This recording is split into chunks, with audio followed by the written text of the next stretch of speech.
Welcome back. AOC faced backlash this week for her depiction of her experiences during the January the 6th Capitol riots.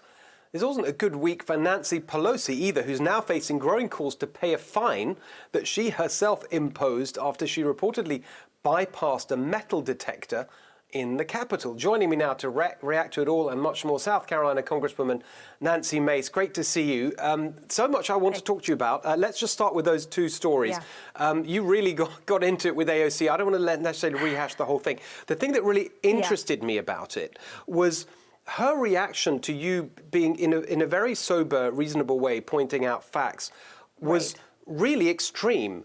And she just came back at you with this series of really aggressive tweets.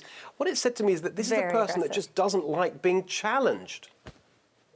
Right, and honest to goodness, I mean, I originally started out kind of going after the media's depiction of her account of the whole thing, and then the very next day I simply literally just tweeted one sentence that said there were not insurrectionists in the hallway and I was 2 doors down from her, and it was mass hysteria for like 2 days, and I've been living rent-free, I guess, in her Twitter account all weekend as well, and so I just can't, I'm kind of mind-boggled by the whole thing. Telling the truth gets you attacked in this country. I mean, that's not the American way. Yeah, I totally agree. It was kind of weird. Let's move on to the Pelosi story. I mean, this is so typical, isn't it? Like, you know, say one thing, do another, rules for thee, not for me. What do you make of it? Do as I say, not as I do. Typical politics in D.C. And quite, I mean, as a matter of, you know, clarity here, there's nothing constitutionally that can prohibit a seated member of Congress from entering the chamber of Congress to take a vote. And so what we're doing here is totally unconstitutional, and she won't even live by her own rules. It's not surprising, I guess, unfortunately. I know. I mean, they'll never change her. She's just the worst example. I want to sort of get into the territory I was talking to Senator Blackburn about just now, which is looking ahead to the future. I know you've only just got there, but, you know, there's always the next election. It's obviously frustrating for Republicans, you know, to not have the power to actually do the things that you want to do. And we hear about unity. We hear about unity and and people wanting to work together, but I mean, it's a one-way conversation right now. It's very difficult to have a two-way conversation when Democrats just want it their way and only their way.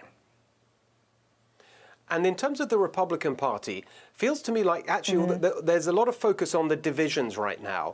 But I don't know. I feel like there's a lot to unify around. I think that if you look at what I describe as positive populism, what came out of the Trump years, that focus on workers and America first. There's a lot of policy items there that I think that, you know, the vast majority of the party can get behind and focus on, and it's a winning message.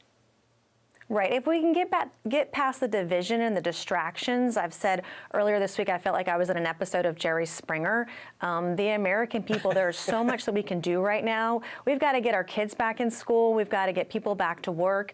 We've got to get vaccinations in arms. I mean, there's so much work to be done to get us through the pandemic, to get our economy back, to get unemployment low again. There's so much work we have to be doing, but we're distracted by all this division and social media, and it's very frustrating because we're paid a good amount of money to do a job, and we need to be working.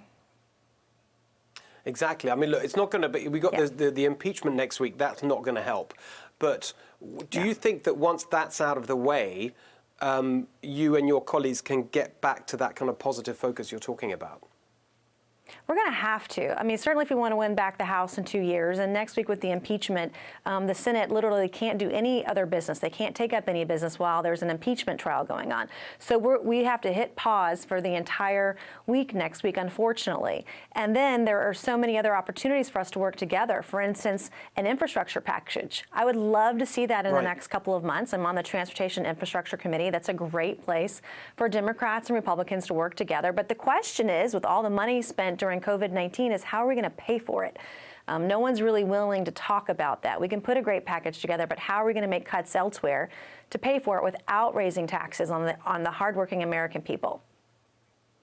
Exactly right. That is a great way to end it, something positive. Please come back and talk to us more about that and all these other things, because I just think people are yearning for that kind of positive agenda and real change. And I think that we've got the right arguments and we've got the right people, because you're there fighting for it too. Right. Great to see you tonight. Thanks. Thank you so much for having me on tonight, Steve.